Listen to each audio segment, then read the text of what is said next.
Hi guys. I gotta say, I miss having you in class every day.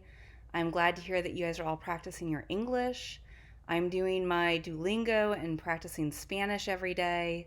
So hopefully, when we come back next year, you guys can stop by my room and I can practice my Spanish on you, and you guys can show off all the English that you've learned.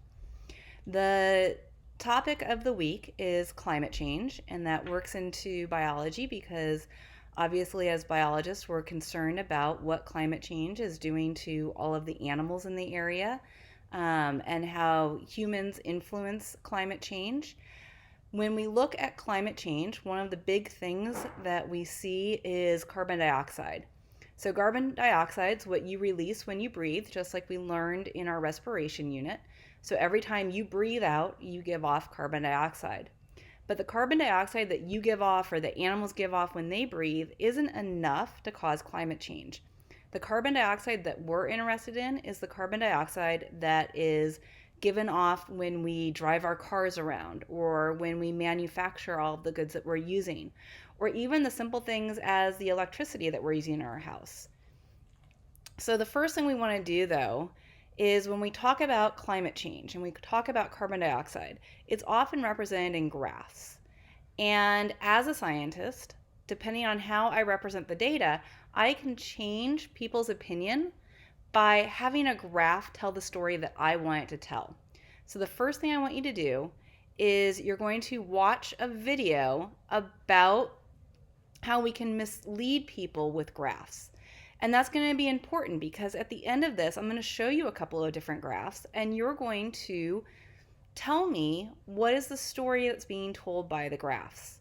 So the first thing to do is to look at this, which is how graphs are misleading.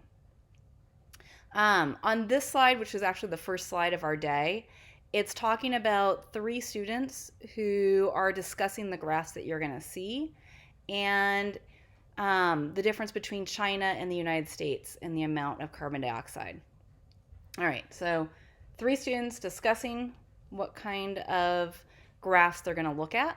And then you guys are going to watch this little video here about misleading graphs. And it has subtitles that you can put on in whatever language. You don't have to watch it in English. And then you're going to get to this slide here. On this slide, this is the total population. So China and the United States. When we talk about the graphs that are coming up, knowing population is huge, especially when we don't want our graph to be misleading. So when we're going to talk about comparing carbon dioxide of China and the United States, we have to take population into account. So you're going to look at the graph and answer some questions. Okay, here's two more graphs that they want us to look at. In this first graph here, it's just total emissions. So it's the total amount of carbon dioxide that's putting in the atmosphere. So you're going to look at the graph and answer some questions. One of the questions is, do you think this graph is misleading? So refer back to that video that you watched. Over here, you're going to look at the amount of emissions per capita. This is if you divide the total of emissions by the population of that country, what does the emission look like? And you can see this graph is different than this one. Okay, you're going to answer a question. Last but not least, you're going to put it all together. So here are the three graphs that we've already seen: total population, total emissions, and then per capita or per person emissions. So assuming the trends continue, what do you think is going to be the impact of China and the United States on global emissions? And then down here, what's the clearest way to relate all three graphs together? Why do you need all three? Why can't you just use this graph?